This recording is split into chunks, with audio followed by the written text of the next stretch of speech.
역사는 절대 흥정하지 않습니다. 제국은 자신이 영원하다고 확신하는 바로 그 순간 무너집니다. 그리고 어떤 건물들은 벽돌과 콘크리트로 지어지지 않습니다. 그것들은 피로, 탐욕으로, 그리고 죽은 자의 집착으로 세워지죠. 콜롬비아 과타페 외곽, 엘 페뇰 저수지가 내려다 보이는 언덕 위에 서 있는 라 마누엘라 별장은 바로 그런 건물입니다. 24만 평방미터의 땅 위에 펼쳐진 이 폐허는 한때 세계에서 가장 부유한 범죄자의 낙원이었습니다. 하지만 지금 이곳을 소유하려 했던 모든 이는 같은 질문과 마주합니다. 누가 진정으로 이 땅을 소유하는가? 산 자인가?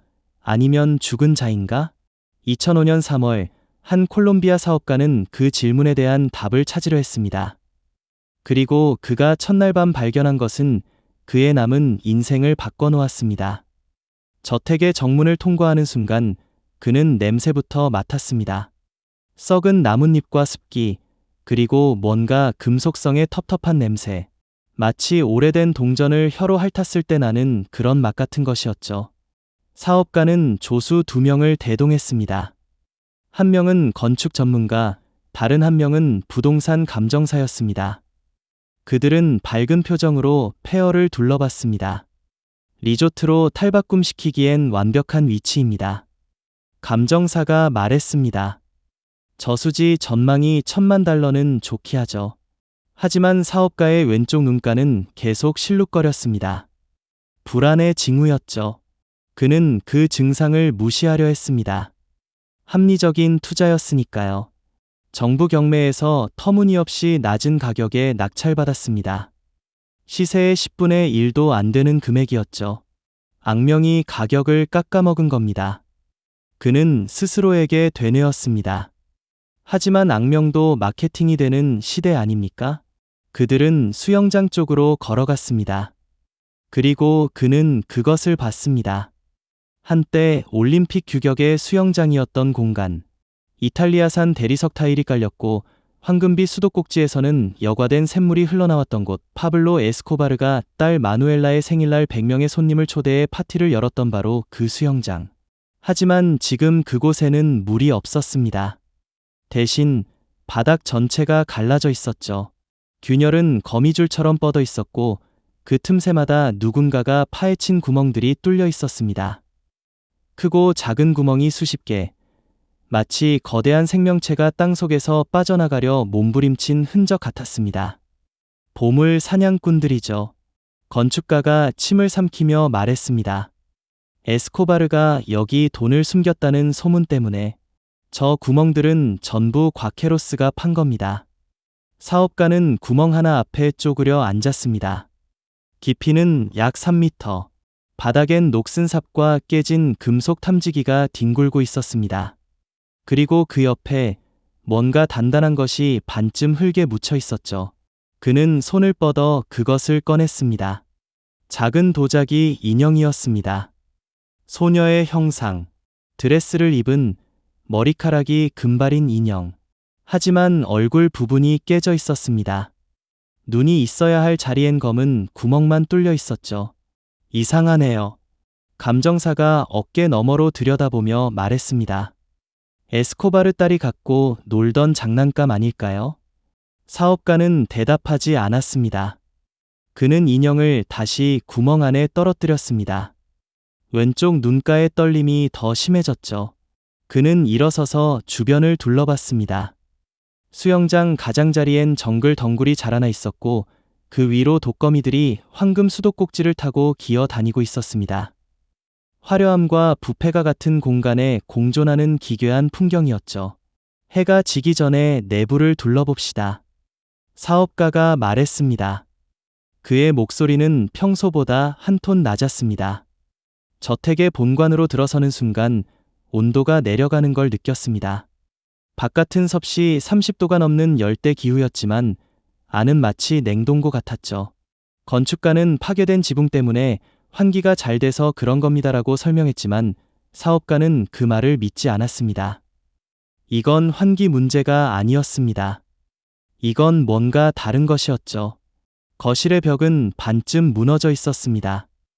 2400평방미터 규모의 이 공간엔 한때 유럽에서 공수한 고가의 벽지가 붙어 있었습니다.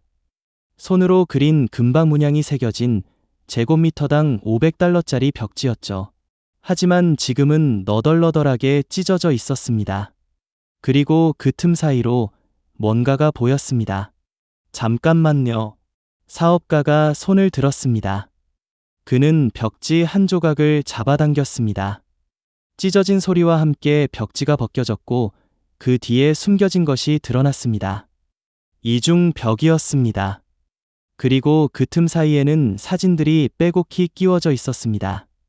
수백 장의 가족 사진, 에스코바르와 그의 아내 마리아, 아들 후안 파블로, 그리고 딸 마누엘라. 해변에서 찍은 사진, 생일 파티 사진, 크리스마스 사진. 평범한 가족의 앨범처럼 보였습니다. 하지만 모든 사진에서 모든 인물의 눈이 깎여나가 있었습니다. 마치 누군가 날카로운 도구로 일일이 파낸 것처럼 눈이 있어야 할 자리엔 구멍만 뚫려 있었죠. 감정사가 뒤로 물러섰습니다. 이건 뭡니까? 건축가는 아무 말도 하지 못했습니다. 그는 벽을 만지지도 않았습니다. 사업가는 사진 한 장을 뽑아 들었습니다. 마누엘라의 생일 사진이었습니다. 케이크 앞에 서 있는 소녀. 웃고 있었죠. 하지만 눈이 없었습니다. 검은 구멍만 2개.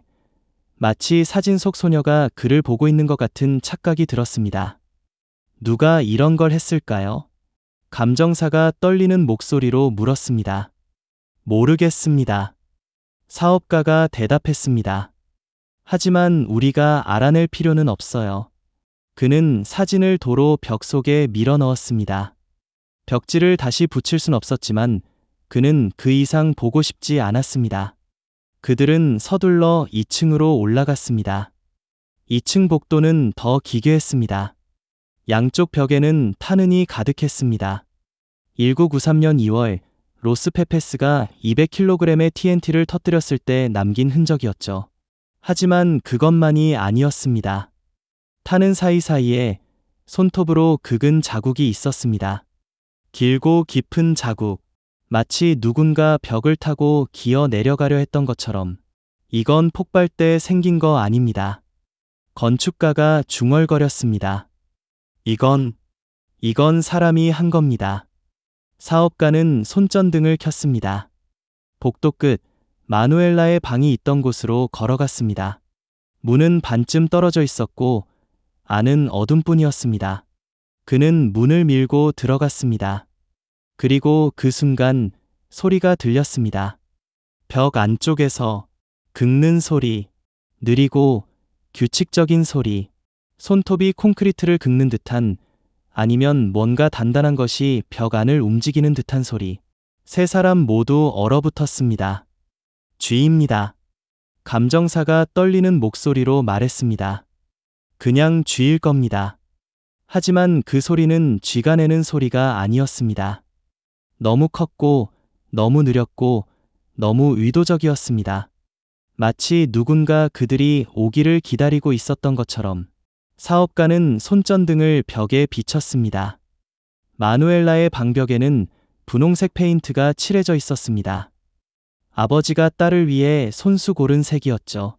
하지만 페인트 아래 뭔가 다른 것이 적혀 있었습니다. 사업가는 벽에 바짝 다가갔습니다. 글씨였습니다. 스페인어로 검은 페인트로 벽 전체에 빼곡히 적혀 있었습니다. 그녀는 여전히 듣고 있다. 같은 문장이 수백 번 반복되어 있었습니다. 벽 전체를 천장까지 같은 글씨로 덮고 있었죠. 그리고 그 글씨들 사이사이에 작은 구멍들이 뚫려 있었습니다. 마치 누군가 못으로 벽을 쑤셔댄 것처럼. 긁는 소리가 멈췄습니다. 그리고 다른 소리가 들렸습니다. 숨소리. 벽 안에서 누군가 숨을 쉬고 있었습니다. 나갑니다. 지금 당장. 사업가가 말했습니다. 세 사람은 뛰었습니다. 복도를 지나 계단을 내려가 거실을 가로질러 정문 밖으로. 해는 이미 지고 있었습니다. 하늘은 주황빛이었고 저수지는 검게 변하고 있었습니다. 차에 오르기 직전 사업가는 뒤를 돌아봤습니다. 2층 마누엘라의 방창문에 뭔가 서 있었습니다. 형체는 명확하지 않았습니다. 그림자 같기도 하고 사람 같기도 했습니다. 하지만 그것은 움직이지 않았습니다. 그냥 서 있었습니다. 그를 보고 있었습니다. 사업가는 차 문을 닫았습니다. 시동을 걸었습니다. 그리고 저택을 떠났습니다. 하지만 그날 밤 그는 돌아와야 했습니다. 계약서에 서명했고 돈을 지불했고 이제 이 저택은 합법적으로 그의 소유였으니까요. 그는 호텔이 아닌 저택 안에서 첫날 밤을 보내기로 했습니다. 소유주로서의 첫 밤이라고 스스로를 설득했죠. 그는 침낭과 손전등 그리고 권총을 가져왔습니다. 법적으로는 허가받지 않은 무기였지만 그는 신경 쓰지 않았습니다. 밤 11시 그는 1층 거실 한 구석에 침낭을 폈습니다. 창문 밖으로는 정글 소리만 들렸습니다. 매미, 개구리, 바람. 자정이 지나자 다른 소리가 들렸습니다. 발소리. 2층에서 천천히 규칙적으로 복도를 걷는 소리. 사업가는 총을 움켜쥐었습니다. 손전등을 켰습니다. 천장을 향해 비쳤습니다. 발소리는 멈추지 않았습니다. 복도 끝에서 시작해 계단 쪽으로 점점 가까워지고 있었습니다. 그는 소리쳤습니다. 누구냐? 나와. 발소리가 멈췄습니다. 정적. 그리고 다른 소리가 들렸습니다. 웃음소리. 아이의 웃음소리. 높고 맑고 즐거운 웃음. 마치 숨바꼭질을 하며 노는 아이처럼. 사업가는 총구를 계단 쪽으로 겨눴습니다. 손전등 빛이 흔들렸습니다. 그의 왼쪽 눈가는 미친 듯이 떨리고 있었습니다. 나와. 지금 당장. 웃음소리가 가까워졌습니다. 계단을 내려오는 소리. 가볍고 빠르고 뛰어내려오는 듯한 소리. 그리고 그것이 나타났습니다. 아무것도 없었습니다. 계단엔 아무도 없었습니다. 웃음소리도 멈췄습니다. 발소리도 사라졌습니다. 하지만 그 순간 사업가는 뭔가 다른 걸 봤습니다. 거실 벽, 찢어진 벽지 틈 사이로 사진 한 장이 떨어져 나와 바닥에 누워 있었습니다.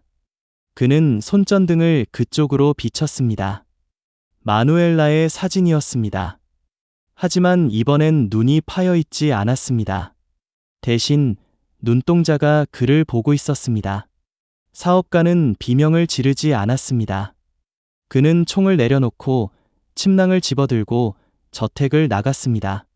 차에 올라타 시동을 걸었고 과타페 마을로 달렸습니다.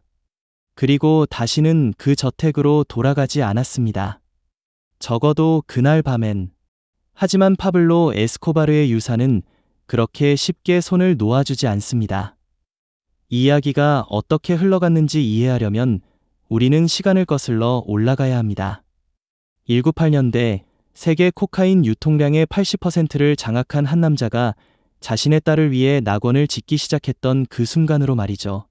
1984년 파블로 에밀리오 에스코바르 가비리아는 세상에서 7번째로 부유한 사람이었습니다. 포브스가 추정한 그의 재산은 30억 달러. 하지만 실제론 그보다 훨씬 많았을 겁니다. 현금으로만 주당 4억 2천만 달러가 들어왔고 그 돈을 세탁하고 보관할 장소가 부족해서 땅에 묻거나 벽 속에 숨겨야 했으니까요. 그는 콜롬비아를 넘어 전 세계를 지배하고 있었습니다. 미국 거리의 코카인 10줄 중 8줄은 그의 손을 거쳐갔죠. 하지만 그에게 가장 중요한 건 돈이 아니었습니다. 가족이었습니다. 특히 딸, 마누엘라. 그는 딸에게 이렇게 말했습니다. 마누엘라, 이 세상 모든 소리는 너를 위해 존재한단다. 아빠가 그렇게 만들 거야. 그리고 그는 정말로 그렇게 했습니다. 마누엘라가 추위를 타자 그는 200만 달러의 현금 다발을 불태워 난로를 만들었습니다. 딸이 유니콘을 보고 싶다고 하자 말 한 마리를 사서 뿔과 날개를 달아줬죠. 생일마다 헬리콥터로 선물 상자를 공중 투하했고 크리스마스엔 메데인 빈민가 아이들 전체에게 장난감을 나눠줬습니다. 그는 괴물이었지만 동시에 아버지였습니다. 그리고 1984년 그는 딸을 위해 라 마누엘라를 짓기 시작했습니다. 과탑해 엘 페뇰 저수지가 내려다 보이는 언덕, 24만 평방미터의 땅. 그는 최고의 건축가를 고용했습니다. 유럽에서 자재를 공수했습니다.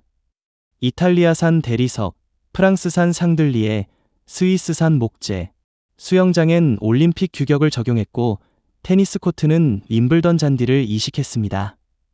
헬기 착륙장, 전용 수상 비행기 경납고 손님용 별채 6동. 그리고 마누엘라의 방엔 분홍색 벽지와 금박 천장을 달았죠. 총 건설비는 기록되지 않았습니다. 하지만 목격자들은 매주 트럭 한 대 분량의 현금이 현장으로 들어갔다고 증언합니다. 완공은 1989년, 마누엘라가 5살이 되던 해였습니다. 에스코바르는 딸의 손을 잡고 저택 정문을 통과했습니다. 그리고 말했죠. 이 모든 게 내 거야, 공주님. 여기선 아무도 널 다치게 할 수 없어. 하지만 그는 틀렸습니다. 1980년대 후반, 에스코바르의 적들이 늘어나고 있었습니다. 콜롬비아 정부, 미국 DA, 칼리 카르텔, 그리고 로스 페페스. 에스코바르에게 박해받은 사람들, 피플 퍼시큐티드 바이 파블로 에스코바어. 이란 뜻의 이 조직은 에스코바르의 변호사, 동료, 가족을 가리지 않고 살해했습니다. 그들의 목표는 명확했습니다. 에스코바르를 심리적으로 무너뜨리는 것. 그리고 1993년 2월 그들은 라 마누엘라를 타겟으로 삼았습니다. 2월 13일 새벽 3시 45분 에스코바르는 가족과 함께 저택에 머물고 있었습니다. 아내 마리아, 아들 후안 파블로, 그리고 마누엘라. 경호원은 15명이었죠. 충분하다고 생각했습니다. 하지만 로스 페페스는 다른 방식을 선택했습니다. 그들은 사람을 보내지 않았습니다. 폭탄을 보냈습니다. 200kg의 TNT. 저택 본관 지하에 설치된 폭발물. 기폭장치는 원격 조종이었고 누가 버튼을 눌렀는지는 지금까지도 밝혀지지 않았습니다. 새벽 3시 45분 폭발이 일어났습니다. 목격자는 없었습니다. 하지만 15km 떨어진 과타페 마을에서도 그 소리가 들렸다고 합니다.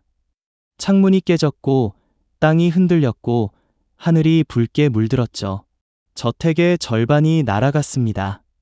거실 천장이 무너졌고 2층 바닥이 갈라졌고 수영장 바닥엔 거대한 균열이 생겼습니다. 경호원 5명이 즉사했고 4명이 중상을 입었습니다. 하지만 에스코바르 가족은 살아남았습니다. 마누엘라는 수영장 근처에서 놀고 있었습니다. 폭발 충격파가 그녀를 덮쳤고 그녀는 바닥에 쓰러졌습니다. 귀에서 피가 흘렀습니다. 고막이 터진 겁니다. 왼쪽 귀의 청력은 그날 영구적으로 사라졌습니다. 에스코바르는 딸을 안고 헬기로 도망쳤습니다. 메데인의 은신처로 향하면서 그는 딸에게 속삭였습니다. 괜찮아, 공주님. 아빠가 다 고쳐줄게. 모든 소리를 돌려줄게. 하지만 그는 할 수 없었습니다. 돈으로 살 수 없는 것이 세상엔 존재했습니다. 여기서 우리가 묻어야 할 질문은 이겁니다. 세계를 장악한 남자가 딸 하나 지키지 못했다면 그가 진정으로 소유한 건 무엇이었을까요? 그리고 그가 죽은 뒤 그 소유권은 누구에게 넘어간 걸까요? 구독 버튼을 누르고 알림을 켜세요. 앞으로 펼쳐질 이야기는 알고리즘이 절대 스스로 추천하지 않을 내용이니까요. 1993년 12월 2일 파블로 에스코바르는 메데인의 한 옥상에서 사살됐습니다. 콜롬비아 수색대가 쏜 총알 3발, 하나는 다리, 하나는 등, 하나는 귀를 관통했습니다. 그의 시신은 헬기로 실려갔고 장례식엔 2만 5천 명이 모였습니다. 어떤 이는 울었고 어떤 이는 환호했습니다. 하지만 라 마누엘라는 조용했습니다. 폭격 이후 그곳엔 아무도 살지 않았습니다. 에스코바르의 가족은 아르헨티나로 도망쳤고 경호원들은 뿔뿔이 흩어졌죠. 저택은 콜롬비아 정부에 몰수됐습니다. 범죄 수익 환수법에 따라 국가 소유가 된 겁니다. 하지만 아무도 그 땅을 원하지 않았습니다. 정부는 경매에 붙였지만 응찰자가 없었습니다. 가격을 낮췄지만 여전히 아무도 사지 않았습니다. 이유는 간단했습니다. 저주받은 땅이라는 소문이 퍼졌기 때문이죠. 과타페 마을 주민들은 이렇게 말했습니다. 파블로는 죽었지만 라 마누엘라는 여전히 그를 기억합니다. 그래서 아무도 그곳에서 잠들 수 없는 겁니다. 2000년대 초 한 용감한 사업가가 나타났습니다. 그는 이성적인 사람이었습니다. 귀신 따윈 믿지 않았죠. 그는 저택을 헐값에 낙찰받았고 리조트 사업 계획을 세웠습니다. 다크 투어리즘의 성지로 만들겠다고 선언했습니다. 하지만 첫날 밤 그는 뭔가 잘못됐다는 걸 깨달았습니다. 벽 안에 긁는 소리, 2층의 발소리, 그리고 마누엘라의 방에서 들려온 웃음소리. 그는 권총을 머리맡에 두고 잤습니다. 현대적인 리조트를 꿈꾸는 사업가가 밤마다 총을 쥐고 떨어야 하는 아이러니였죠.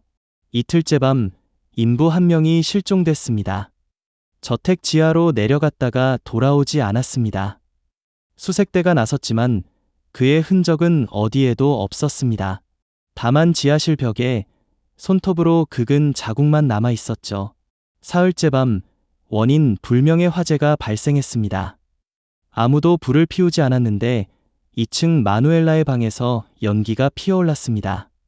소방대가 도착했을 땐 이미 방 전체가 타버린 뒤였습니다. 하지만 이상한 점이 있었습니다. 불에 탄 건 방뿐이었습니다. 복도도 다른 방도 아무데도 번지지 않았죠. 마치 불이 그 방 안에서만 타오르기로 결심한 것처럼. 나흘째 사업가는 포기했습니다. 그는 모든 인부를 철수시켰습니다. 계약을 파기했습니다. 그리고 마을 주민들에게 이렇게 말했습니다. 그곳엔 아직 그가 있습니다. 누가요? 주민이 물었습니다. 파블로가요.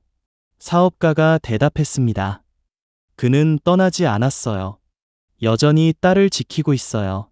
주민은 고개를 끄덕였습니다. 그리고 말했죠. 우리가 그렇게 말했잖아요. 이 땅을 사는 사람은 보물이 아니라 저주를 사는 거라고. 사업가는 저택의 소유권을 포기했습니다. 법적 절차를 거쳐 다시 정부로 넘어갔죠. 하지만 정부도 그 땅을 관리하지 않았습니다. 예산이 없다는 이유였지만 실제로는 아무도 그곳에 가려 하지 않았기 때문입니다. 그렇게 20년이 흘렀습니다. 정글이 저택을 집어삼켰습니다. 덩굴이 벽을 타고 올라갔고 나무뿌리가 바닥을 뚫고 자라났습니다. 독거미가 황금 수도꼭지를 둥지 삼았고 박쥐가 상들리에에 매달렸습니다. 자연은 콘크리트를 이겼습니다. 하지만 인간의 탐욕은 여전히 그 폐허 위를 배회했습니다. 밤마다 과케로스가 나타났습니다. 금속 탐지기를 들고 삽을 들고 저택의 바닥을 파헤쳤습니다. 에스코바르가 숨겨둔 돈을 찾기 위해서였죠. 수영장 바닥엔 수십 개의 구멍이 뚫렸고 벽 속은 텅 비었고 지하실은 미로처럼 변했습니다. 하지만 아무도 돈을 찾지 못했습니다. 대신 그들은 다른 걸 찾았습니다. 눈이 파인 사진들, 긁힌 벽, 그리고 2층 마누엘라의 방벽에 적힌 문장. Ella todavía escucha. 그녀는 여전히 듣고 있다. 그 문장을 본 과케로 중 일부는 다시 오지 않았습니다. 나머지는 입을 다물었습니다. 마을 주민들은 그들에게 묻지 않았습니다. 묻고 싶지 않았으니까요. 2024년 현재 라 마누엘라는 여전히 서 있습니다. 법적으론 콜롬비아 국가 소유입니다. 하지만 실질적으론 아무도 소유하지 않습니다. 아니, 정확히 말하면 누가 소유하는지 불분명합니다. 현지 언론 El Tiempo는 2024년 3월 보도에서 이렇게 썼습니다. 에스코바르의 옛 부하들과 연계된 범죄 조직이 라 마누엘라 주변 토지의 점유권을 주장하며 접근을 통제하고 있다. 경찰은 해당 구역을 위험지대로 분류했으나 실질적인 단속은 이루어지지 않고 있다. 누가 그 조직을 이끄는지는 밝혀지지 않았습니다. 하지만 목격자들은 말합니다.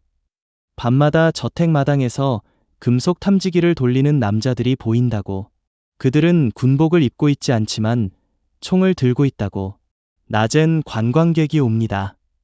다크 투어리즘의 성지가 된 이곳엔 매년 수천 명이 방문합니다. 형광색 헬멧을 쓴 유럽 관광객들이 페인트볼 게임을 즐깁니다. 그들은 에스코바르의 초상화를 타겟 삼아 총을 쏩니다.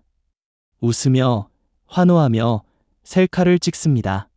하지만 해가 지면 관광객은 떠납니다. 그리고 저택은 다시 조용해집니다. 수영장 바닥에 구멍들, 벽 속에 빈 공간, 2층 마누엘라의 방, 그리고 그곳에 적힌 문장. 그녀는 여전히 듣고 있다. 마누엘라 에스코바르는 현재 아르헨티나 부에노스아이레스에서 살고 있습니다. 가명을 쓰고 은둔하며 언론과의 접촉을 거부합니다. 하지만 2015년 한 저널리스트가 그녀를 만났습니다. 그리고 물었죠. 라 마누엘라에 대해 기억하는 게 있나요? 마누엘라는 오랫동안 침묵했습니다. 그리고 대답했습니다. 전 여전히 그 저택의 꿈을 꿉니다. 매일 밤요. 수영장에서 놀고 있어요. 아빠가 옆에 있고요. 그리고 갑자기 모든 소리가 사라집니다. 폭발도 비명도 들리지 않아요. 그냥 정적만 남죠. 그리고 전 깨어납니다. 땀에 젖은 채로. 저널리스트가 물었습니다. 다시 가보고 싶으세요? 마누엘라는 고개를 저었습니다. 절대요. 그곳엔 제가 잃어버린 게 너무 많아요. 청력만이 아니에요. 제 어린 시절 전부가 그곳에 묻혀 있어요. 그리고 전 그걸 파내고 싶지 않아요. 그렇다면 질문은 이겁니다. 라 마누엘라를 진정으로 소유한 건 누구일까요? 법적으론 콜롬비아 정부입니다. 실질적으론 범죄 조직일 수도 있습니다. 하지만 진실은 그 저택을 소유한 건 죽은 자도 산 자도 아닙니다. 그곳을 소유한 건 기억입니다. 폭발의 기억, 잃어버린 청력의 기억, 아버지의 사랑과 증오의 기억, 그리고 한때 낙원이었으나 지금은 지옥이 된 공간의 기억. 산자는 그 기억 위를 걸을 수 있습니다. 사진을 찍고 웃고 떠날 수 있습니다. 하지만 머무를 순 없습니다. 왜냐하면 그 기억은 여전히 살아 숨쉬고 있으니까요. 벽 안에 긁는 소리, 2층의 발소리, 그리고 마누엘라의 방에 적힌 문장. 그녀는 여전히 듣고 있다. 어쩌면 그 문장은 경고가 아니라 사실일지도 모릅니다. 청력을 잃은 소녀가 여전히 그 저택의 모든 소리를 듣고 있는지도.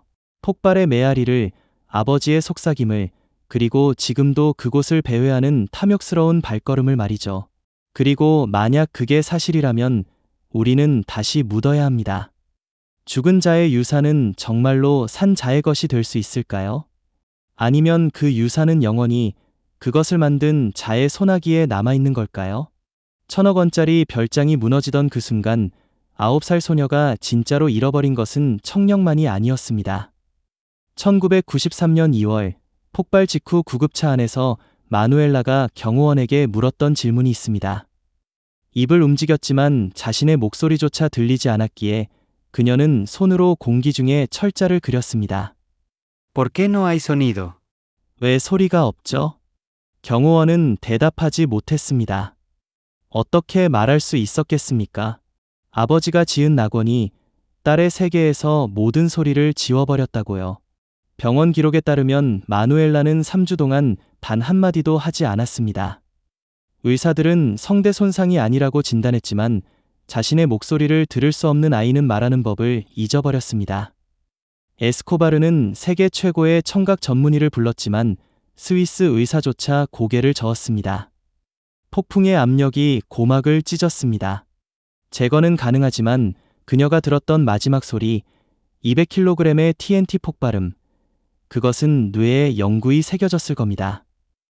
의사가 떠난 뒤 에스코바르는 딸의 침대 옆에 앉아 손을 잡았습니다. 그리고 입 모양만으로 말했다고 합니다. 미안하다. 마누엘라. 아빠가 너를 위해 만든 세상이 너를 아프게 했구나. 마누엘라는 고개를 저었습니다. 입술을 떨며 아버지의 손에 손가락으로 썼습니다. 괜찮아요. 이제 나쁜 사람들의 목소리도 들리지 않으니까요. 2024년 현재 마누엘라 에스코바르는 아르헨티나 부에노스아이레스에서 가명으로 살고 있습니다. 그녀는 단 한 번의 인터뷰에서 이렇게 말했습니다. 저는 여전히라 마누엘라의 꿈을 꿉니다. 하지만 그 꿈 속에서는 소리가 없어요. 그게 더 평화로워요. 에스코바르는 딸의 청력을 되찾기 위해 남은 9개월의 삶을 바쳤습니다. 보복이 아니라 치료에 집중했습니다. 하지만 1993년 12월 2일 메데인의 한 옥상에서 경찰의 총탄에 쓰러졌을 때 그의 주머니에는 스위스 청각재활센터의 예약 확인서가 들어있었습니다. 날짜는 12월 15일이었습니다. 마누엘라는 아버지 없이 그 병원에 가지 않았습니다. 그리고 다시는 자신의 이름을 딴 저택에 돌아가지 않았습니다. 그렇다면 그 저택은 어떻게 되었을까요? 에스코바르가 죽고 정부가 몰수하고 법정이 소유권을 다투는 동안 라 마누엘라는 조용히 썩어갔습니다. 하지만 정글은 기다리는 법을 압니다. 어떤 것들은 주인을 기다리지 않습니다. 스스로 주인이 되죠. 라 마누엘라가 버려진 첫 해, 정글은 공손하게 경계선을 지켰습니다. 담장 밖에 머물며 시간을 세었죠. 하지만 2년째 되던 해, 첫 번째 덩굴이 수영장 타일을 타고 올라왔습니다. 3년째엔 뿌리가 대리석 바닥을 들어올렸습니다. 5년째, 나무 한 그루가 거실 천장을 뚫고 자랐습니다. 2005년 콜롬비아 산림청 직원이 항공사진 분석 보고서에 이렇게 썼습니다. 라 마누엘라 부지는 더 이상 건축물로 분류할 수 없음. 정글의 일부로 재편입 권고. 하지만 정글만 저택을 삼킨 것이 아니었습니다. 밤마다 과탑해 마을 사람들은 저택 방향에서 빛을 봤습니다. 손전등이 아니었습니다. 너무 규칙적이었거든요. 3초 켜지고 2초 꺼지고 다시 3초. 마치 신호 같았습니다. 누군가 답을 찾고 있었습니다. 과케로스, 게이커로즈. 콜롬비아 사람들은 그들을 보물 사냥꾼이라 부르지만 정확한 번역은 무덤 도굴꾼입니다. 에스코바르가 저택 곳곳에 현금과 금괴를 숨겨뒀다는 소문이 돌자 그들은 밤의 정글보다 먼저 도착했습니다. 2003년 경찰이 단속 작전 중 라 마누엘라에서 발견한 것들. 수영장 바닥에 뚫린 구멍 47개, 벽면에서 뜯어낸 타일 3,200장, 지하실 콘크리트 바닥에 뚫린 수직갱도 12개, 최대 깊이 4.7m, 폭약 사용 흔적 9곳, 신원 미상의 인간 유골 19. 과케로스들은 한 가지를 놓쳤습니다. 에스코바르는 천재였지만 자신의 돈을 믿지 않았다는 거려. 그가 진짜 가치를 둔 건 가족이 숨 쉴 수 있는 공간이었습니다. 금괴는 은행에, 현금은 파나마에 있었습니다. 라 마누엘라에 숨긴 건 단 한 가지였습니다. 도망칠 수 있는 시간. 헬기 착륙장 및 비밀 벙커, 수상 비행기 경납고로 이어진 수중 터널, 수영장 배수구와 연결된 탈출로. 저택 자체가 거대한 비상구였습니다. 하지만 보물 사냥꾼들은 출구를 찾는 게 아니라 입구만 파헤쳤죠. 그래서 아무도 찾지 못한 겁니다. 2010년 한 과케로가 지역신문과의 인터뷰에서 말했습니다. 우리는 5년 동안 그 저택을 팠습니다. 돈은 한 푼도 못 찾았죠. 하지만 이상한 게 하나 있었어요. 벽을 뚫을 때마다 뒤에서 공기가 빠지는 소리가 났어요. 마치 누가 숨 쉬다가 멈춘 것처럼요. 정글은 콘크리트를 삼켰고 과케로스는 바닥을 뚫었고 시간은 기억을 지웠습니다. 하지만 라 마누엘라는 계속 거기 있었습니다. 2000년대 중반 한 남자가 그 폐허를 봤습니다. 그리고 생각했죠. 이건 기회야. 프레 파블로 에스코바르의 유산을 현금으로 환산할 수 있다고 믿었던 남자가 있었습니다. 2000년대 초 보고타의 한 부동산 개발업자, 우리는 그를 사업가라고만 부르겠습니다. 그가 그렇게 불리길 원하니까요. 는 콜롬비아 정부 몰수 자산 경매 목록에서 이상한 항목을 발견했습니다.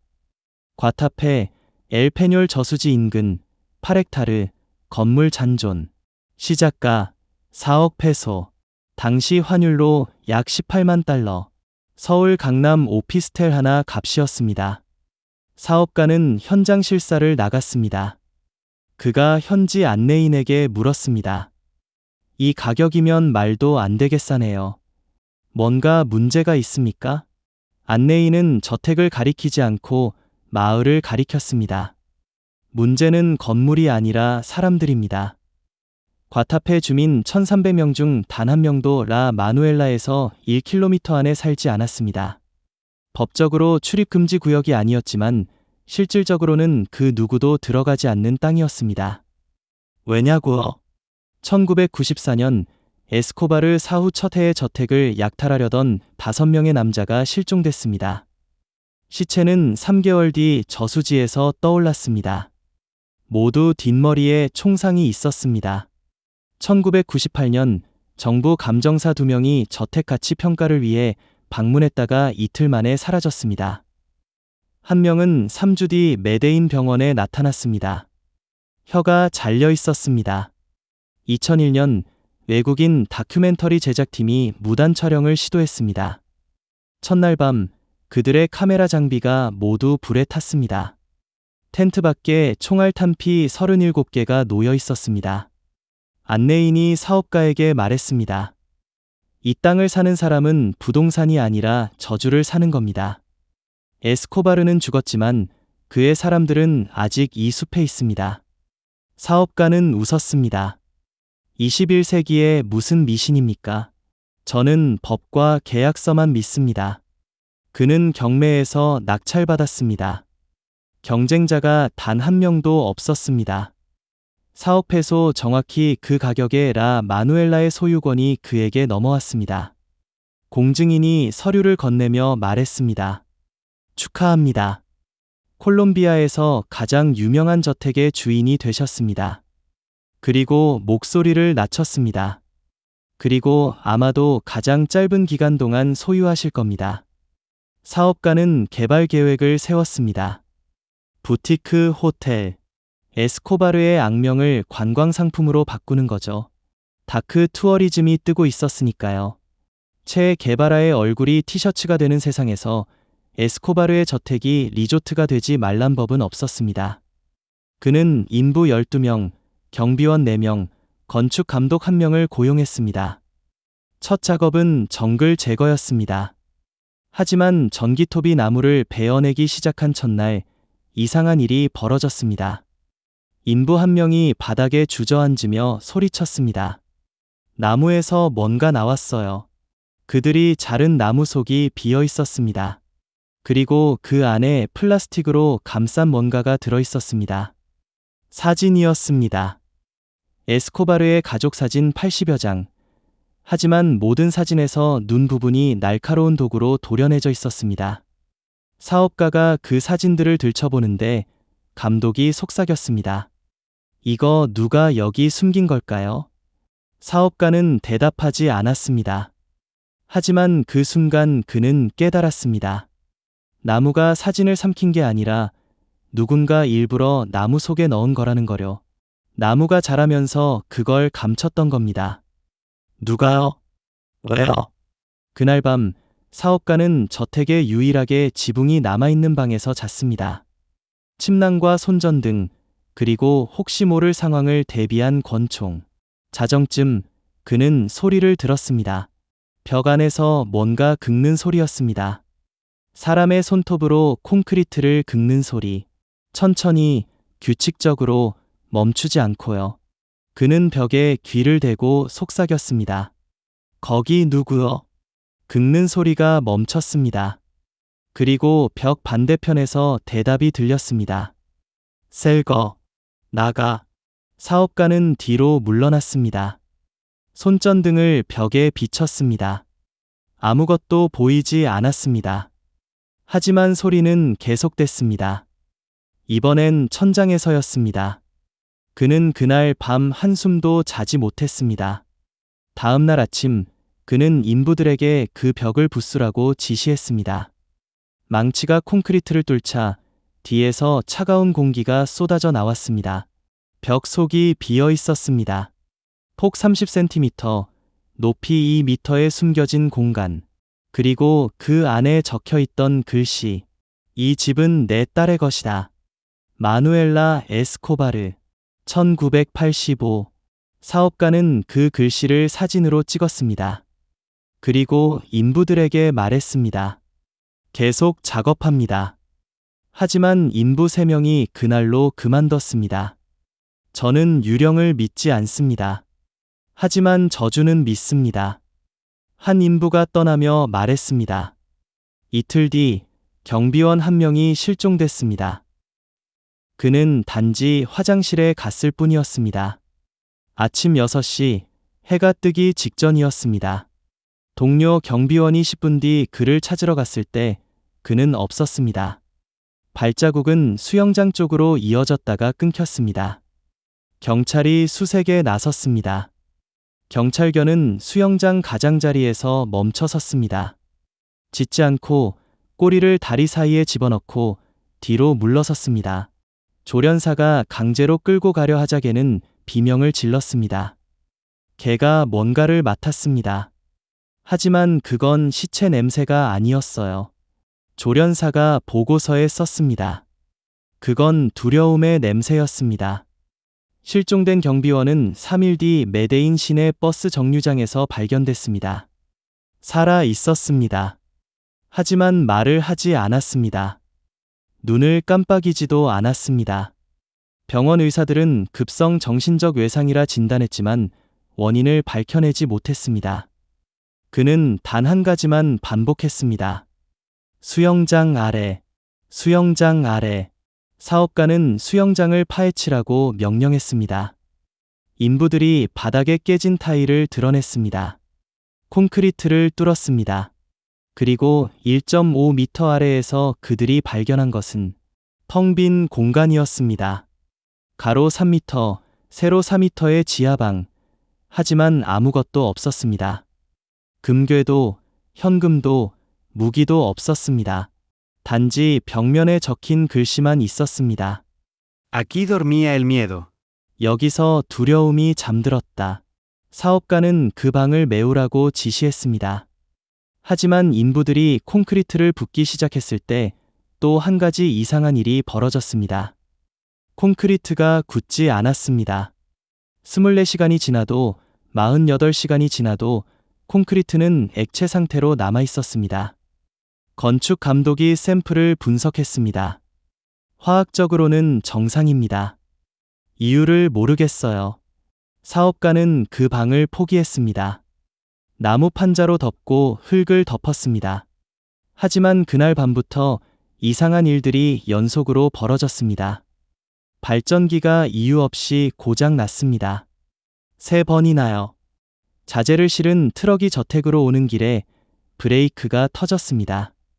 운전사는 기적적으로 살았지만 2번째 날도 똑같은 일이 벌어졌습니다. 인부들이 밤에 텐트에서 자다가 깼습니다. 누군가 그들의 텐트 주위를 빙빙 도는 발소리 때문에요. 하지만 아침에 확인하니 발자국이 없었습니다. 사업가는 현지 마을 사람들에게 물었습니다. 대체 뭡니까? 유령입니까? 아니면 사람입니까? 한 노인이 대답했습니다. 둘 다입니다. 에스코바르의 사람들은 죽어서도 이 땅을 지킵니다. 그리고 살아있는 그의 사람들은 아직도 여기 있습니다.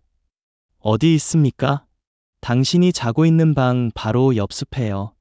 사업가는 믿지 않았습니다. 하지만 그날 밤 그는 직접 확인했습니다. 자정, 그는 손전등을 끄고 창문 밖을 지켜봤습니다. 1시간쯤 지났을 때 숲에서 희미한 불빛이 움직였습니다. 한 명이 아니었습니다.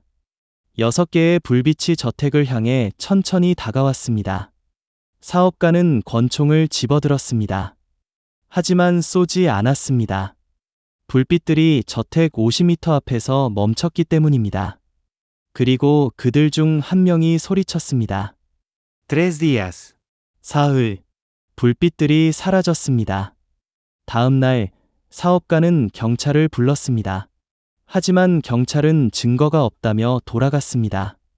발자국도 총알도 아무것도 없었으니까요. 환청일 수도 있습니다. 이 고도에선 환각이 생길 수 있어요. 경찰이 말했습니다. 하지만 사업가는 알고 있었습니다. 그건 환청이 아니었다는 거요. 사흘째 되는 날 저택 거실에 불이 났습니다. 소방관들이 도착했을 때 불은 이미 꺼져 있었습니다. 하지만 이상한 점이 있었습니다. 불에 탄 건 딱 한 곳이었습니다. 사업가가 침낭을 깔아뒀던 자리였습니다. 소방조사관이 말했습니다. 인화성 물질이 정확히 그 지점에만 뿌려져 있었습니다. 누군가 일부러 당신이 자던 곳을 태운 겁니다. 사업가는 그날 저택을 떠났습니다. 하지만 포기하지 않았습니다. 보안업체를 고용했습니다. 24시간 무장 경비를 세웠습니다. CCTV 12대를 설치했습니다. 이틀 뒤 모든 CCTV 케이블이 잘려 있었습니다. 경비원들은 아무것도 보지 못했다고 했습니다. 우리가 한눈 판 게 아닙니다. 누군가 우리가 보는 동안에 케이블을 잘랐어요. 한 경비원이 떨리는 목소리로 말했습니다. 사업가는 그제야 깨달았습니다. 이건 유령의 문제가 아니라는 거요. 이건 현실의 문제였습니다. 누군가 그를 쫓아내고 싶어 했고 그들은 물러서지 않을 거라는 거요. 그는 마을 촌장을 찾아갔습니다. 대체 그들이 뭘 원합니까? 돈입니까? 제가 협상하겠습니다. 촌장은 고개를 저었습니다. 그들이 원하는 건 당신이 떠나는 겁니다. 에스코바르가 숨긴 게 아직 그 땅 어딘가에 있다고 믿는 사람들이 있어요. 당신이 있으면 그들이 찾을 수 없죠. 뭘 찾는다는 겁니까? 경찰도 보물 사냥꾼도 수십 년간 찾았지만 아무것도 없었잖아요. 그들이 찾는 건 돈이 아닙니다. 촌장이 창밖을 바라보며 말했습니다. 그들이 찾는 건 증거입니다. 어떤 진실은 묻히지 않습니다. 그냥 기다릴 뿐이죠. 여기서 잠깐 개인적인 부탁 하나 하겠습니다. 라이크 버튼 눌러주세요. 왜냐하면 제가 지금부터 말씀드릴 내용은 알고리즘이 절대 추천하고 싶어 하지 않는 종류의 이야기이기 때문입니다. 여러분의 라이크 없이는 이 이야기가 다른 사람에게 닿을 수 없습니다. 고맙습니다. 자, 그럼 계속하겠습니다. 라 마누엘라에는 공식적으로 3개의 건물이 있었습니다. 본관, 게스트하우스, 그리고 수상 비행기 경납고. 하지만 에스코바르의 건축 설계사였던 한 남자, 그는 1995년 미국으로 망명의 보호를 받았습니다. 가 DA와의 인터뷰에서 밝힌 바에 따르면 실제로는 4번째 건물이 있었습니다. 서류상으로는 존재하지 않는 건물이었습니다. 에스코바르는 저에게 기록실을 만들라고 했습니다. 하지만 그건 기록을 보관하는 방이 아니었어요. 기록을 파괴하는 방이었죠. 설계사의 증언에 따르면 그 방에는 산업용 소각로와 문서 파쇄기, 그리고 특수 제작된 금고가 있었습니다. 에스코바르는 매달 그곳에서 서류를 태웠다고 합니다. 그는 자기 범죄의 증거를 남기지 않았습니다. 하지만 다른 사람들의 증거는 보관했죠. 무슨 뜻일까요? 에스코바르는 1980년대 내내 콜롬비아 정치인, 판사, 경찰, 군 장성들의 협력을 받았습니다. 어떤 이들은 돈을 받고 협력했고 어떤 이들은 협박에 못 이겨 협력했습니다. 그리고 에스코바르는 그 모든 거래의 증거를 기록했습니다. 사진, 녹음 테이프, 서명된 계약서, 은행 이체 내역. 그건 보험이었습니다. 누군가 그를 배신하려 하면 그는 그 사람의 파일을 꺼냈죠. 설계사가 말했습니다. 1993년 에스코바르가 사망했을 때 콜롬비아 검찰은 라 마누엘라를 수색했습니다. 하지만 그 네 번째 건물은 찾지 못했습니다. 왜냐하면 건물이 아니었거든요. 그건 지하에 있었습니다. 수영장 아래 사업가가 발견했던 그 빈 방, 그게 바로 그곳이었습니다. 하지만 사업가가 도착했을 때 그 방은 이미 비어 있었습니다. 누군가 먼저 그곳을 찾았던 겁니다. 그렇다면 그 서류들은 어디로 갔을까요? 2024년 한 콜롬비아 탐사보도 기자가 흥미로운 사실을 발견했습니다. 1993년부터 2005년 사이 콜롬비아 고위 공직자 중 14명이 원인 불명의 자살로 생을 마감했다는 겁니다. 그들의 공통점은 단 하나. 모두 1980년대 메데인 카르텔 수사에 관여했던 사람들이었습니다. 그들은 입을 다물었습니다. 하지만 누군가는 그들이 언젠가 입을 열까 봐 두려워했던 것 같습니다. 기자가 보고서에 썼습니다. 사업가는 이 사실을 몰랐습니다. 그는 단지 저택을 사고 싶었을 뿐이었습니다. 하지만 그가 파헤친 건 부동산이 아니었습니다. 무덤이었습니다. 그가 라 마누엘라에서 보낸 마지막 밤은 2005년 11월 3일이었습니다. 그날 그는 마침내 본관 2층의 에스코바르 개인 침실을 정리하기로 결정했습니다. 인부들이 그 방을 피해왔던 이유는 간단했습니다. 벽지가 피로 얼룩져 있었거든요. 하지만 사업가는 그게 페인트라고 생각했습니다. 그는 벽지를 뜯어내기 시작했습니다. 그리고 벽지 뒤에서 그가 발견한 것은 또 다른 벽이었습니다. 콘크리트가 아니었습니다. 나무였습니다. 오래된 판자로 만든 숨겨진 벽, 사업가는 그것을 부쉈습니다. 그리고 그 뒤에 있던 것을 봤습니다. 사진들이었습니다. 수백 장의 사진들. 하지만 가족 사진이 아니었습니다. 이건 다른 종류의 기록이었습니다. 콜롬비아 판사가 에스코바르의 부하와 악수하는 사진. 경찰서장이 마약 창고 앞에서 웃고 있는 사진. 국회의원이 에스코바르의 별장에서 샴페인을 마시는 사진. 그리고 각 사진 뒤에는 날짜와 금액이 적혀 있었습니다. 사업가는 손이 떨렸습니다. 이건 그가 찾던 보물이 아니었습니다. 이건 훨씬 더 위험한 것이었습니다. 증거였습니다. 그는 사진들을 다시 벽 안에 집어넣으려 했습니다. 하지만 그때 그는 또 다른 것을 발견했습니다. 녹음 테이프였습니다. 카세트 테이프 23개. 각 테이프에는 이름이 적혀 있었습니다. 사업가는 그중 하나를 집어들었습니다. 테이프에 적힌 이름을 보고 그는 숨이 멎었습니다. 그 이름은 2024년 현재 콜롬비아에서 세 번째로 큰 권력을 가진 사람이었습니다. 사업가는 그 테이프를 틀지 않았습니다. 대신 그는 모든 것을 다시 벽 속에 집어넣고 판자를 다시 못으로 박았습니다. 그리고 그날 밤 그는 짐을 쌌습니다. 새벽 4시 그는 저택을 떠났습니다. 인부들을 깨우지 않았습니다. 경비원들에게 말하지도 않았습니다. 그냥 차에 올라타서 운전했습니다.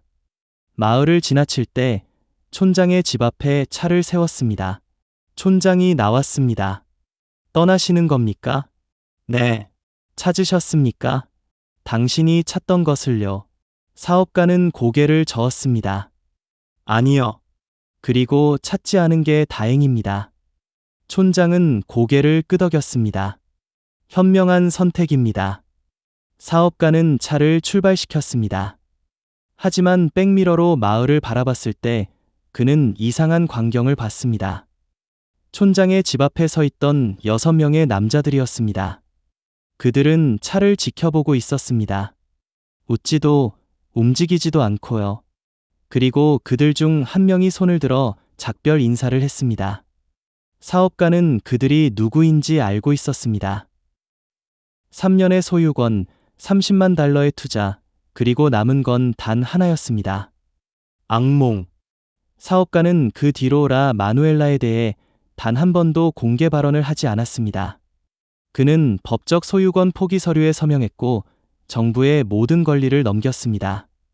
기자들이 그를 찾아왔을 때 그는 단 한마디만 했습니다. 그곳엔 아직 그가 있습니다. 무슨 의미였을까요? 그는 설명하지 않았습니다. 하지만 그와 함께 일했던 한 인부는 나중에 이렇게 증언했습니다. 사업가님은 마지막 날 밤 저희에게 이상한 말을 했어요. 에스코바르는 죽지 않았다. 그는 그냥 다른 형태로 존재할 뿐이다라고요. 다른 형태? 라 마누엘라는 2005년 이후 공식적으로 콜롬비아 국유 재산이 되었습니다. 하지만 정부는 그곳을 관리하지 않았습니다. 예산 부족이라는 이유였지만 실제로는 아무도 그 땅을 책임지고 싶어 하지 않았던 겁니다. 2010년 관광청은 라 마누엘라를 역사적 기념물로 지정하려 했습니다. 하지만 지역 주민들이 격렬히 반대했습니다. 그곳은 기념할 곳이 아닙니다. 잊어야 할 곳입니다. 주민 대표가 공청회에서 말했습니다. 하지만 잊혀지지 않았습니다. 오히려 반대였습니다. 다크 투어리즘 열풍과 함께 라 마누엘라는 세계에서 가장 유명한 악의 유적지 중 하나가 되었습니다. 외국인 관광객들이 몰려왔습니다. 셀카를 찍고 낙서를 하고 기념품을 훔쳐갔습니다. 어떤 이들은 페인트볼 게임을 했습니다. 에스코바르의 침실에서요. 그리고 바로 그 장면이 아마도 라 마누엘라의 가장 잔인한 진실을 보여줍니다. 2018년 어느 토요일 오후 25명의 유럽 관광객들이 페인트볼 업체가 주최한 에스코바르 사냥 게임에 참여했습니다. 장소는 라 마누엘라 본관거실. 한때 에스코바르가 가족과 저녁을 먹던 자리였죠. 관광객들은 형광색 헬멧을 쓰고 페인트볼 총을 들고 서로를 향해 쏘며 웃었습니다. 가이드는 확성기로 외쳤습니다. 자, 여러분. 이곳이 바로 역사가 만들어진 곳입니다. 에스코바르처럼 싸워보세요. 그들이 쏜 페인트 탄환이 벽에 튀었습니다. 분홍색, 노란색, 초록색 물감이 흘러내렸습니다. 마치 무지개 같았죠. 하지만 그 벽 뒤에 관광객들이 모르는 사실이 하나 있었습니다.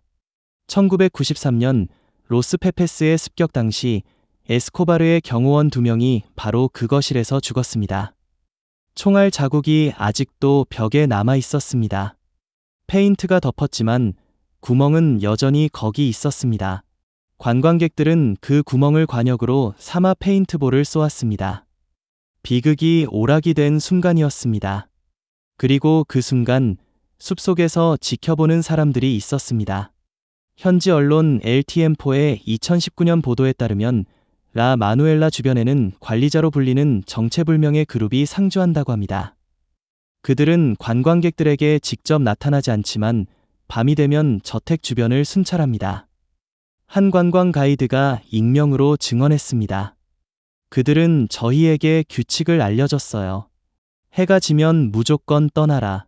사진은 찍어도 되지만 아무것도 가져가지 마라. 그리고 절대로 수영장 아래를 파지 마라. 만약 어기면요? 아무도 어긴 적이 없어요. 그래서 저도 몰라요. 하지만 2021년 한 독일인 유튜버가 그 규칙을 어겼습니다. 그는 밤에 몰래 저택에 남아서 유령 사냥 라이브 방송을 진행하려 했습니다. 방송은 2시간 동안 진행됐습니다. 처음 1시간 45분은 평범했습니다. 그는 저택을 돌아다니며 카메라에 대고 떠들었습니다. 여러분, 여기 진짜 아무것도 없어요. 유령 따윈 없습니다. 하지만 1시간 47분쯤 화면이 흔들리기 시작했습니다. 유튜버의 목소리가 떨렸습니다. 잠깐만요. 누가 거기 있어요? 카메라가 숲을 비췄습니다. 어둠 속에서 6개의 불빛이 천천히 다가왔습니다. 유튜버가 소리쳤습니다. 안녕하세요. 저 그냥 촬영 중이에요. 아무 문제 없어요. 불빛이 멈췄습니다. 그리고 그들 중 한 명이 스페인어로 말했습니다. Apaga la cámara. 카메라를 꺼. 유튜버가 대답했습니다. 미안하지만 저 스페인어 못해요. 영어 할 줄 아세요? 침묵. 그리고 총소리. 라이브 방송은 거기서 끊겼습니다. 다음 날 아침, 경찰이 현장에 도착했을 때 유튜버는 저택 입구에 앉아 있었습니다. 살아 있었지만 카메라는 산산조각 나 있었습니다. 그는 경찰에게 단 한마디만 했습니다. 그들이 쏜 건 공포탄이었어요. 하지만 다음엔 아닐 거라고 했어요. 그는 즉시 콜롬비아를 떠났습니다. 이 사건 이후 콜롬비아 정부는 라 마누엘라에 대한 공식 입장을 발표했습니다. 해당 부지는 국유 재산이나 안전 문제로 인해 일반인의 출입을 제한합니다. 하지만 실제로는 펜스도 경비도 표지판도 설치하지 않았습니다. 왜냐하면 정부는 알고 있었으니까요. 진짜 경비는 이미 거기 있다는 거려. 그렇다면 그들은 정확히 누구일까요? 그리고 왜 아직도 그곳을 지킬까요? 현지 소식통에 따르면 그들은 에스코바르의 옛 경호원들과 그들의 가족이라고 합니다. 에스코바르가 죽은 지 30년이 지났지만 그들 중 일부는 여전히 보스에게 충성을 바칩니다. 왜냐고요? 에스코바르는 죽기 전 충성스러운 부하들에게 약속을 했습니다. 만약 자신이 죽으면 라 마누엘라 어딘가에 숨겨둔 마지막 선물을 찾아서 나눠 가지라고요. 그 선물이 뭔지는 아무도 몰랐습니다. 돈일 수도, 무기일 수도, 아니면 그저 전설일 수도 있었죠. 하지만 그들은 믿었습니다. 그리고 30년 동안 그들은 기다렸습니다. 2024년 현재 라 마누엘라는 법적으로 콜롬비아 국가의 소유입니다. 하지만 실질적으로는 유령의 소유입니다. 에스코바르의 유령? 아니요. 훨씬 더 무서운 유령입니다. 끝나지 않은 충성의 유령. 그리고 어쩌면 가장 무서운 건 이겁니다. 마누엘라 에스코바르는 평생 그 저택에 돌아가지 않았습니다. 하지만 그녀는 한 인터뷰에서 이렇게 말했습니다. 저는 가끔 꿈을 꿉니다. 라 마누엘라에서 수영을 하는 꿈이요. 물은 따뜻하고 아빠가 옆에서 웃고 있어요. 하지만 꿈에서 깨면 제 귀에선 아직도 그날의 폭발음이 울립니다. 그녀는 청력을 잃었지만 소리는 잃지 못했습니다. 그렇다면 라 마누엘라는 대체 무엇일까요? 저택일까요? 무덤일까요? 아니면 둘 다일까요? 에스코바르는 딸을 위해 낙원을 지었지만 결국 그 낙원은 딸에게서 세상의 소리를 앗아갔습니다. 사업가는 부를 얻으려 했지만 얻은 건 공포뿐이었습니다. 관광객들은 재미를 찾아왔지만 그들이 밟고 있는 건 아직도 마르지 않은 피였습니다. 그리고 그곳을 지키는 사람들은 주인 없는 땅을 평생 지키며 살아갑니다. 왜냐하면 어떤 유산은 상속되는 게 아니라 저주받는 것이니까요. 첫 번째 문서는 콜롬비아 국유재산관리청의 공식 대장입니다. 거기엔 이렇게 적혀 있습니다. 범죄 수익 환수법에 따라 국가 소유로 전환된 부동산, 관리 책임자, 안티오키아주 과타페 지방자치단체. 두 번째 문서는 지역 경찰서의 내부 보고서입니다. 작성일자는 2024년 3월입니다. 거기엔 이렇게 적혀 있습니다. 저택 반경 500m 이내 접근 시 무장 집단의 저지 확률 높음. 법적 소유권 집행 불가능. 같은 땅에 대한 완전히 다른 두 개의 현실입니다. 법적으로는 국가가 이 땅을 소유합니다. 하지만 실질적으로는 아무도 그곳을 통제하지 못합니다. 아니, 정확히 말하면 국가가 아닌 누군가가 통제합니다. 콜롬비아 일간지 엘 티엠포의 취재팀이 2024년 5월 라 마누엘라 인근 마을 주민들을 인터뷰했습니다. 한 주민은 이렇게 말했습니다. 밤마다 저택 마당에서 금속 탐지기 소리가 들려요. 차량 불빛이 정글 사이를 오가죠. 우리는 창문을 닫고 아무것도 보지 않은 척합니다. 그게 사는 방법이에요. 또 다른 주민은 카메라 앞에서 이렇게 증언했습니다. 그들은 파블로의 옛 부하들이거나 아니면 그들의 아들들입니다. 차이는 없어요. 그들에게 라 마누엘라는 여전히 보스의 땅이거든요. 현지 언론의 보도에 따르면 이들은 저택 지하 어딘가에 파블로가 숨겨놓은 마지막 현금이 있다고 믿습니다. 그 액수는 정확히 알 수 없습니다. 누군가는 100만 달러라 말하고 누군가는 1000만 달러라 말합니다. 하지만 금액이 중요한 게 아닙니다. 중요한 건 믿음 그 자체입니다. 그들은 믿습니다. 그리고 믿는 자는 떠나지 않습니다. 2023년 12월 한 콜롬비아 부동산 개발업자가 정부의 라 마누엘라 부지의 재개발 허가를 신청했습니다. 서류상으로는 완벽했습니다. 환경 영향평가도 통과했고 투자금도 확보되어 있었습니다. 하지만 신청은 행정적 사유로 반려되었습니다. 공식적인 이유는 없었습니다. 다만 담당 공무원은 비공식적으로 이렇게 말했다고 합니다. 당신이 저곳에 삽을 꽂는 순간 우리는 당신의 안전을 보장할 수 없습니다. 법은 종이 위에만 존재합니다. 라 마누엘라에선 다른 법이 작동합니다. 폭탄이 터진 지 31년이 지났습니다.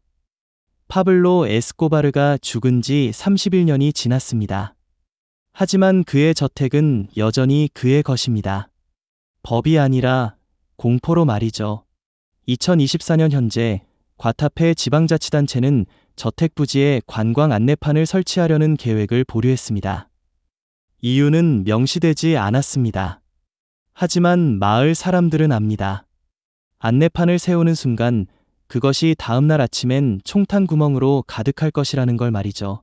그러니까 질문은 이겁니다. 소유권이란 무엇일까요? 등기부에 이름을 올리는 것일까요? 아니면 그 땅 위에서 실제로 총을 쏠 수 있는 것일까요? 호세 루이스 아기레, 78살.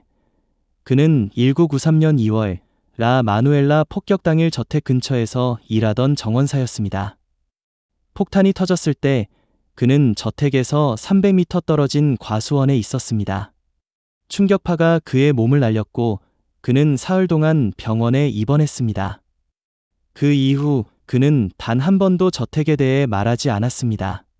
경찰 조사에도 언론 인터뷰 요청에도 응하지 않았습니다. 기억나지 않는다는 말만 반복했습니다. 하지만 2024년 그는 지역 방송국 RCN 노티시아스의 카메라 앞에 섰습니다. 그의 손은 떨리고 있었습니다. 기자가 물었습니다. 왜 지금 말씀하시는 겁니까? 그는 대답했습니다. 곧 죽을 것 같아서요. 이걸 가지고 가고 싶지 않았습니다. 그는 3가지를 증언했습니다. 첫째, 폭탄이 터지기 이틀 전 저택에 낯선 남자들이 찾아왔다는 것.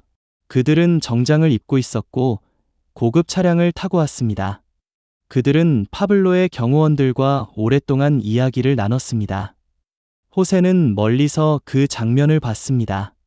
그들은 서류 가방을 들고 있었습니다. 그리고 떠날 때 그 가방은 비어 있었습니다. 둘째, 폭발 직후 그가 저택 잔해 속에서 본 것. 수영장 밑에서 연기가 올라왔습니다. 하지만 그건 폭발 때문이 아니었습니다. 누군가 무언가를 태우고 있었어요. 그는 가까이 다가가려 했습니다. 하지만 한 남자가 그를 가로막았습니다. 얼굴은 기억나지 않습니다. 다만 그 남자가 한 말은 기억합니다. 여기서 본 건 없던 일이야. 내가 살고 싶으면 말이야. 셋째, 그리고 가장 중요한 것. 저택 지하에 숨겨진 방이 하나 더 있습니다. 설계도에도 없는 방이요. 폭발로 일부가 드러났지만 며칠 뒤 누군가 다시 콘크리트로 막아버렸습니다. 기자가 물었습니다. 그 안에 뭐가 있다고 생각하십니까? 호세는 고개를 저었습니다. 모르겠습니다. 하지만 그들이 지금도 파고 있다는 건 압니다. 그게 돈이든 뭐든 간에 말이죠. 인터뷰가 끝난 뒤 호세는 가족들과 함께 과타페를 떠났습니다. 현재 그의 행방은 알려지지 않았습니다. 32년간 침묵했던 남자가 마침내 입을 연 이유. 그건 두려움 때문이었을까요? 아니면 양심 때문이었을까요? 26살쯤 되어 보이는 남자가 형광 주황색 헬멧을 쓰고 카메라를 향해 웃습니다. 그의 뒤로 부서진 라 마누엘라의 외벽이 보입니다. 여러분, 오늘 우리는 역사상 가장 악명 높은 마야광의 집에서 페인트볼 배틀을 벌일 겁니다. 준비되셨나요? 카메라가 흔들립니다. 웃음소리가 들립니다. 그들은 저택 안으로 들어갑니다. 무너진 거실, 갈라진 벽, 녹슨 상들리의 잔해. 유튜버는 계속 말합니다. 여기가 바로 파블로가 가족들과 식사를 하던 곳이래요. 지금은 완전 폐허죠. 근데 이게 진짜 분위기 있지 않나요? 그들은 두 팀으로 나뉩니다. 페인트볼 총을 들고 서로를 향해 쏘기 시작합니다. 분홍색, 노란색, 파란색 페인트가 벽에 튀어오릅니다. 비명과 환호성이 뒤섞입니다. 카메라가 수영장 쪽으로 이동합니다. 그곳엔 보물 사냥꾼들이 파헤친 구멍들이 가득합니다. 물은 없습니다. 썩은 나뭇잎과 쓰레기만 가득합니다. 한 참가자가 구멍 안으로 뛰어내려 숨습니다. 그리고 상대팀을 향해 페인트볼을 쏩니다. 헤드샷, 헤드샷. 그가 소리칩니다. 영상은 15분 동안 계속됩니다. 웃음, 비명, 페인트볼 터지는 소리. 그리고 마지막 장면. 카메라가 저택 2층으로 올라갑니다. 그곳 벽면에 파블로 에스코바르의 대형 초상화가 걸려 있습니다. 낙서로 뒤덮여 있고 페인트볼 자국이 수없이 찍혀 있습니다. 유튜버가 웃으며 말합니다. 마지막 타겟, 파블로 본인. 그는 초상화를 향해 페인트볼을 연속으로 쏩니다. 다른 참가자들도 따라 쏩니다. 노란색 페인트가 초상화의 얼굴을 덮습니다. 환호성이 터집니다. 미션 컴플리트. 영상이 끝납니다. 댓글란은 이렇게 채워져 있습니다. 대박 꼭 가보고 싶다. 이거 진짜 파블로 집 맞아? 개쩐다. 다음엔 나도 데려가 주세요. 그런데 댓글 중에 하나가 있습니다. 작성자 이름은 삭제되어 있습니다. 너희는 모르는구나. 그 초상화 뒤에 뭐가 있는지. 이 댓글엔 답글이 없습니다. 2023년 콜롬비아 국립대학교 법의학과 연구팀이 라 마누엘라를 학술 조사 목적으로 방문했습니다. 그들은 저택 벽면에 탄흔을 채취했습니다. 페인트볼 자국 아래 실제 총탄 자국을 발견했습니다. 총알은 구경 7.62mm, AK-47 소총에서 발사된 것으로 추정됩니다. 발사 시기는 정확히 알 수 없습니다. 하지만 탄흔의 녹 상태로 보아 최근 2년 이내에 발사된 것으로 보입니다. 연구팀은 보고서에 이렇게 적었습니다. 관광객들이 게임을 즐기는 동안 누군가는 실제 총을 쏘고 있었다. 페인트볼 총과 진짜 총, 가짜 비명과 진짜 위협. 그 경계는 라 마누엘라에선 존재하지 않습니다. 관광객들은 사진을 찍고 웃으며 떠납니다. 그들은 자신이 어디에 있었는지 모릅니다. 하지만 밤이 되면 다른 사람들이 찾아옵니다. 웃지 않는 사람들이요. 그러니까 질문은 이겁니다. 이곳은 놀이터일까요? 아니면 아직도 전쟁터일까요? 공식적으로 그녀는 아르헨티나 부에노스아이레스에 살고 있습니다. 가명을 쓰고 완전히 다른 삶을 살고 있습니다. 언론은 그녀를 찾지 못합니다. 하지만 2022년 한 익명의 심리학자가 학술 저널에 기고한 논문이 있습니다. 제목은 트라우마 생존자의 반복되는 꿈 패턴에 관한 연구입니다. 논문엔 환자 M이라는 익명의 사례가 등장합니다. 환자 M은 9살 때 폭발 사고로 한쪽 귀의 청력을 잃었습니다. 그 이후 30년간 같은 꿈을 반복해서 꿉니다. 꿈의 내용은 이렇습니다. 그녀는 커다란 수영장 옆에 서 있습니다. 물은 맑고 햇빛이 반짝입니다. 누군가 그녀의 이름을 부릅니다. 그녀는 고개를 돌립니다. 그 순간 모든 소리가 사라집니다. 그녀는 비명을 지르지만 목소리가 나오지 않습니다. 수영장 물이 피로 변합니다. 그리고 그녀는 깨어납니다. 논문은 이렇게 결론 짓습니다. 환자 M은 자신이 잃어버린 것을 되찾으려 하지 않습니다. 대신 그것을 꿈속에서 반복해서 잃어버립니다. 이것이 그녀의 생존 방식입니다. 환자 에미 마누엘라 에스코바르인지는 논문 어디에도 명시되어 있지 않습니다. 하지만 한 가지는 확실합니다. 라 마누엘라. 그녀의 이름을 딴 저택. 그녀의 아버지가 사랑의 증표로 지은 낙원. 그곳은 그녀에게 가장 아름다운 기억이자 가장 끔찍한 악몽입니다. 그녀는 평생 단 한 번도 그곳에 돌아가지 않았습니다. 돌아갈 수도 없습니다. 왜냐하면 그곳에는 그녀가 잃어버린 모든 소리가 아직도 갇혀 있기 때문입니다. 2024년 8월 콜롬비아 문화재청은 라 마누엘라를 역사적 보존 대상으로 지정하는 안건을 논의했습니다. 하지만 안건은 부결되었습니다. 공식적인 이유는 보존 가치 미달이었습니다. 하지만 비공식적으로는 이런 말이 돌았습니다. 어떤 역사는 보존하는 것보다 있는 게 낫다. 라 마누엘라는 보존되지 않을 것입니다. 철거되지도 않을 것입니다. 그저 천천히, 아주 천천히 무너질 것입니다. 정글이 콘크리트를 집어삼키고 비가 벽을 씻어내고 시간이 기억을 지울 것입니다. 하지만 완전히 사라지진 않을 겁니다. 왜냐하면 누군가는 여전히 그곳을 기억하고 누군가는 여전히 그곳을 찾고 누군가는 여전히 그곳에서 무언가를 파내려 하기 때문입니다. 마누엘라 에스코바르는 꿈속에서 수영장 옆에 섭니다. 관광객들은 깔깔대며 페인트볼을 쏩니다. 보물 사냥꾼들은 밤마다 삽을 듭니다. 그리고 그 모든 사람들의 발 아래 갈라진 수영장 바닥이 있습니다. 그 바닥은 결코 메워지지 않을 것입니다. 왜냐하면 사람들은 채우는 게 아니라 계속해서 파내기만 하니까요. 그러니까 질문은 이겁니다. 라 마누엘라는 과거일까요? 아니면 현재일까요? 라 마누엘라의 수영장은 지금도 그곳에 있습니다. 물은 없습니다. 대신 썩은 나뭇잎, 보물 사냥꾼들이 파헤친 구멍들, 페인트볼 총의 형광색 자국, 그리고 아무도 청소하지 않는 빗물이 고여 있습니다. 한때 이 수영장은 부의 상징이었습니다. 세계에서 가장 위험한 남자가 딸을 위해 만든 낙원의 중심이었습니다. 지금 이 수영장은 폐허입니다.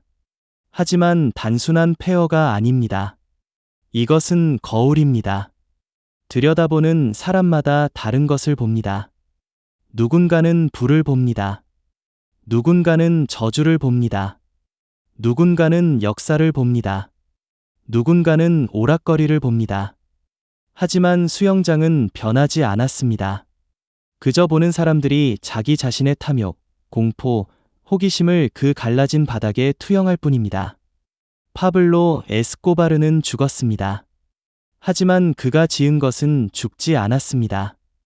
왜냐하면 사람들이 계속해서 그것에 의미를 부여하기 때문입니다.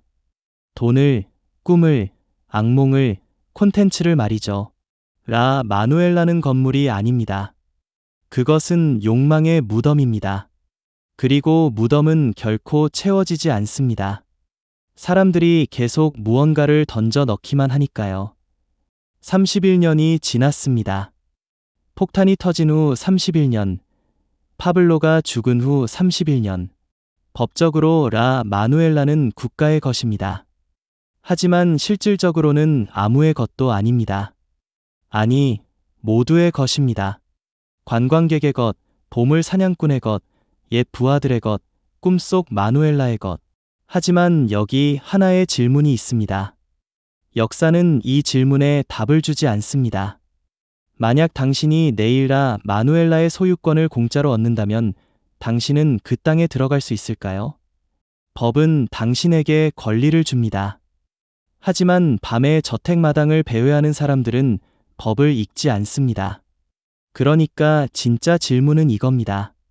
소유권이란 종이 위의 이름일까요? 아니면 그 땅 위에서 실제로 잠들 수 있는 용기일까요? 2024년 현재 라 마누엘라는 판매 목록에 올라와 있지 않습니다. 하지만 만약 내일 그것이 시장에 나온다면, 만약 가격이 당신이 감당할 수 있는 수준이라면, 당신은 살 건가요? 어떤 사람들은 말합니다. 과거는 과거일 뿐이야. 그냥 건물이잖아. 어떤 사람들은 말합니다. 거긴 피로 지어진 땅이야. 절대 평화롭지 않을 거야. 하지만 진짜로 흥미로운 건 이겁니다. 만약 당신이 라 마누엘라를 산다면 당신은 무엇을 찾으러 가는 걸까요? 금괴, 진실, 콘텐츠, 아니면 당신 자신의 용기를 증명하려는 욕망? 저는 모든 댓글을 읽습니다. 당신의 대답을 기다리고 있겠습니다.